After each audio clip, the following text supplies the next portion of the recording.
Good afternoon, everyone, and welcome to episode 2 of Highlights of My Collection. I have some very, very sexy comic books to show you.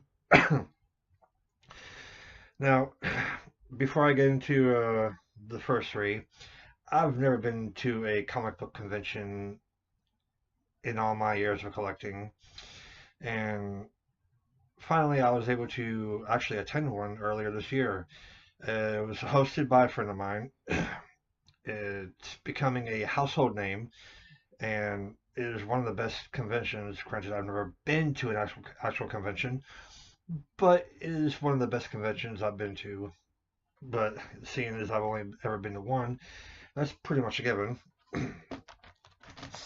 Now, onto the books. The first three I'm going to be showing you are kind of vintage, and I've never really owned or been kind of interested or been interested in vintage books. But I saw these three and my friend was selling, and I had to have them. So here we go. Strange Tales number 152. Nick Fury, Agent of S.H.I.E.L.D., and Doctor Strange.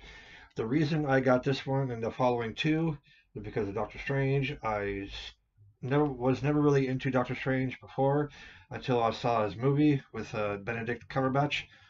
Awesome movie. It got me hooked into Doctor Strange, and I just started collecting the books after that. Love Doctor Strange. I mean, it's awesome, awesome character. I love his backstory. I mean, exceptional backstory. Up next, we have Strange Tales number 153. Again, Nick Fury, Agent of S.H.I.E.L.D., and Doctor Strange. Awesome covers. Uh, I don't plan on reading them. I actually plan on having them graded sometime in the future, but that will obviously come later. Strange Tales, number 154. I haven't read the books, but this one looks quite interesting. Clea Mustang. I know Clea plays an intricate part in Doctor Strange or Stephen Strange's life. Now these next two are of the same book but different countries of origin. Now I've said this before about American editions and foreign editions, where foreign editions actually do it better than American editions. Just want to do a comparison again. Both of these editions are first appearance of the Iron Spider. This one is the Norwegian. This one is the American. Now, this is the case in point where foreign editions do it better. You can see how it doesn't have the gaudy banner up on top. The UPC code, as you can see, is smaller. Let me do a comparison there. It's smaller. It's not getting in the way of the cover. The publisher title is a little bit smaller and raised up higher, so it doesn't really overlap the title. And Norway didn't put the Amazing above Spider-Man, just left it as Spider-Man, a very near version cover. This is where foreign editions, again, do it better than American editions. Up next, now, I've never really been into Wonder Woman. Basically, this is going to be the same thing as Doctor Strange. Never was really into Wonder Woman until I saw the Wonder Woman movie with Gal Gadot. And I decided to buy this. Cost me a good amount, £35. I don't care about Justice League much, but I love the fact that it has Wonder Woman on the cover, and it is Gal Gadot. awesome, awesome movie adaptation to cover. And the movie is just awesome. That's just my opinion. Everyone else has their own opinion, and most of them agree. Some don't, because I don't know why. It's their prerogative, but it is what it is. The next two, again, are going to be another. Um, God, I can't think of a word. It's just, anyways. Again, this is where foreign editions do it better. This is the Swedish edition of Amazing Spider-Man 300 called Spindelmannen number 4, 1991. The American one has the 300 and it just goes all down and it's all red. There's just no imagination to the cover, but I'm not saying it takes away from the importance or the prestigiousness of the issue.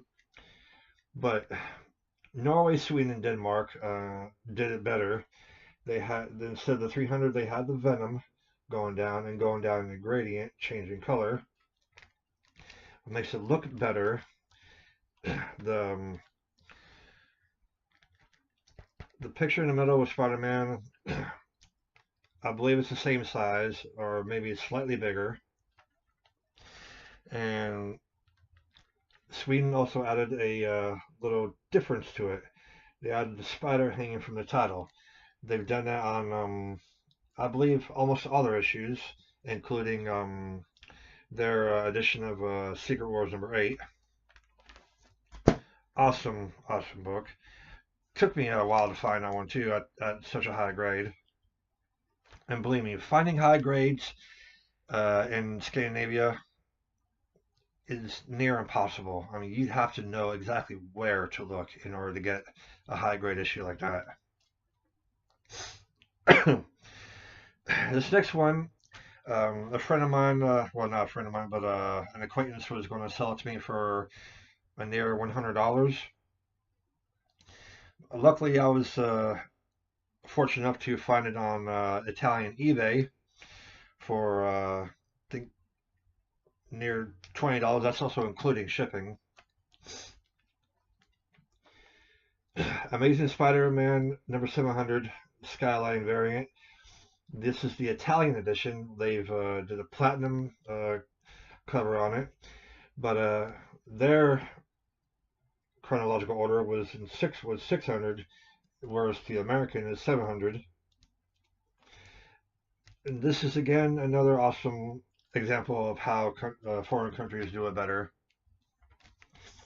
And Italy even went a step above. They embossed the cover.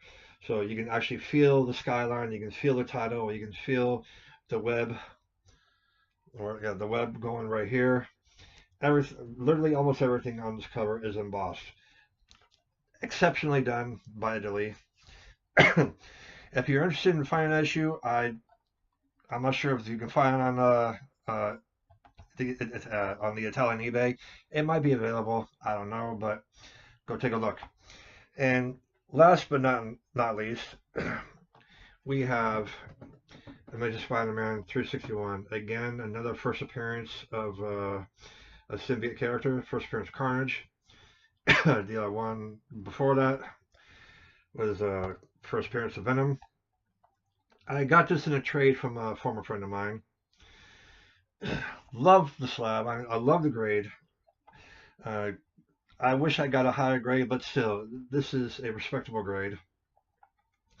And it's such a beautiful book. But yeah, that is all I have to show you on this episode. Next episode will be out on Wednesday. And if you like what you see, hit that like button, subscribe, and don't forget to hit that bell for notification. And as usual, support your LCS, support your local artists, and keep on collecting. Peace.